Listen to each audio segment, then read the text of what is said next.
Yep, you read the title right. GameGuru is about to be in a TV show. As one of my biggest projects of 2022, I've wanted to talk about this job for ages.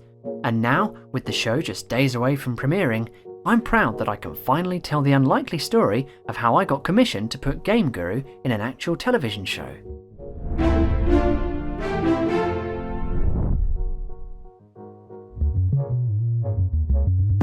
February 2022. I was preparing to make my documentary on the game creators when I received a phone call from a producer in Germany. She was putting together a new 6-part mystery series called Die Nettesten Menschen Der Welt, or The World's Nicest People, being made for German public service broadcaster NDR. She was looking for someone to produce some sequences set inside a game that features in a couple of the episodes. Unlike other game engines, GameGuru appealed to her because its content is royalty-free.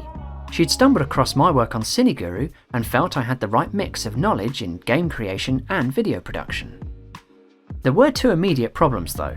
1, I don't speak any German, and 2, I'm rubbish at modelling characters, let alone animating them. She told me not to worry and sent an English translation of the script.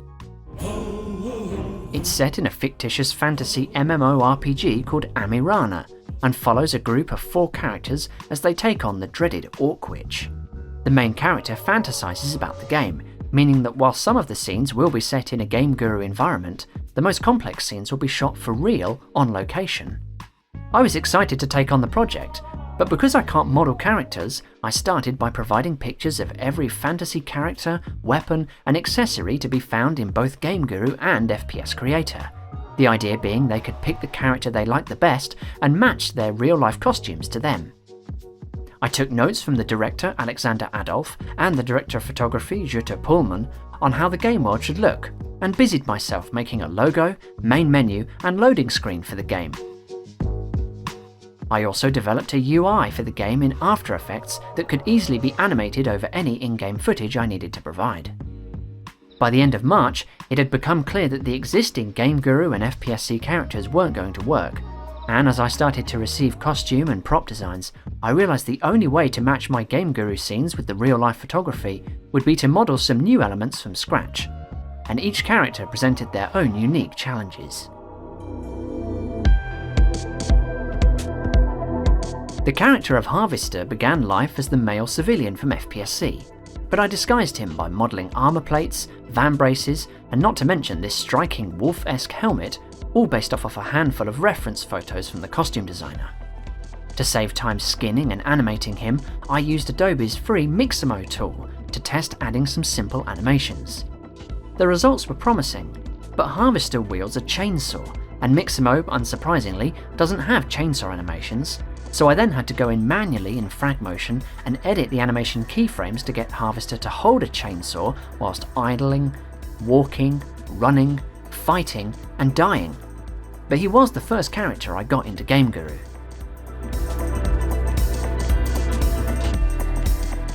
Skullina is the most closely based off an existing FPSC character. But not only did she require a full retexture, the actress playing her had a completely different hairstyle, which meant I had to model strands of braided hair. These additions meant I couldn't use the animations that come with the FPSC original, so it was back to Mixamo again to get her moving.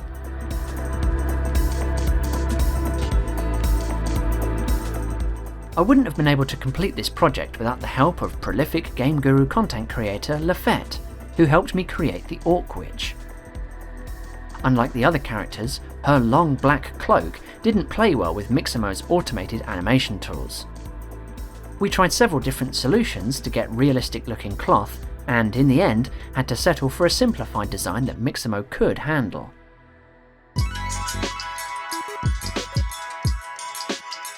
With my confidence growing, I decided to tackle Ruby 99. Using limited reference photos, I combined several parts from different GameGuru and FPSC characters and modelled new elements myself. I'm particularly happy with the texturing on this one and spent days doing all the fiddly stitching and embroidery, preferring to work in After Effects instead of Photoshop. The real challenge with Ruby though was his weapon. The actor cast in this role was a martial arts expert and wanted to use a Chinese 3-section staff called a sangjijun. Mixamo obviously didn't have anything remotely close to this motion in its library, so I reluctantly decided to take matters into my own hands. By which I mean I taped some tent poles together and filmed myself swinging them around dangerously. Don't try this at home. You'll both look like an idiot like I did, and probably bash yourself on the head a lot, also like I did. But it gave me the animation reference I needed, and I was able to animate 3 different attack animations for him.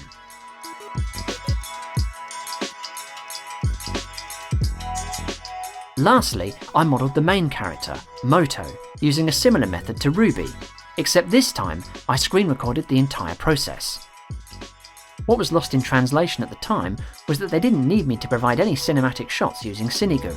They only needed shots from Moto's point of view, rendering this entire character model kind of unnecessary. Good learning experience though.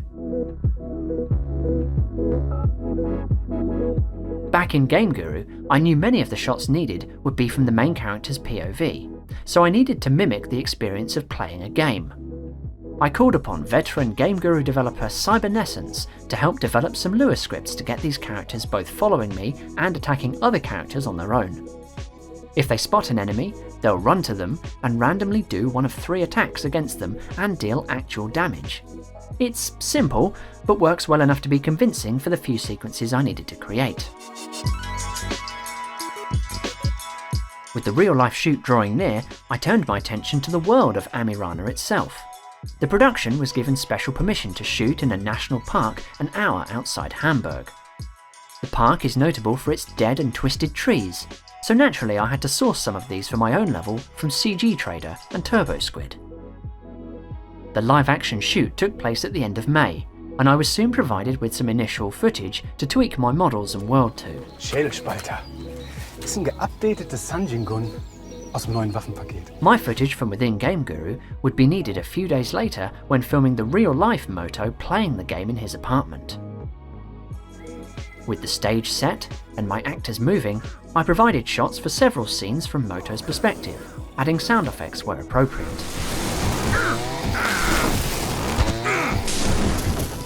Over in Germany, the production team were thrilled and sent me this special message. Hi Scott, thank you so much. This looks amazing, it's absolutely gorgeous. After 3 months solid work, this was welcome recognition. So there you have it, GameGuru is getting its 15 minutes of fame. I've been stretched and learned lots of new skills. I've been there, done that, and quite literally got the t-shirt. And I'm proud to say that Die Nettesten Menschen Der Welt will air on the date shown on screen. If you're in a position to check it out, it would mean a lot to me if you could. Thanks for watching, and see you next time.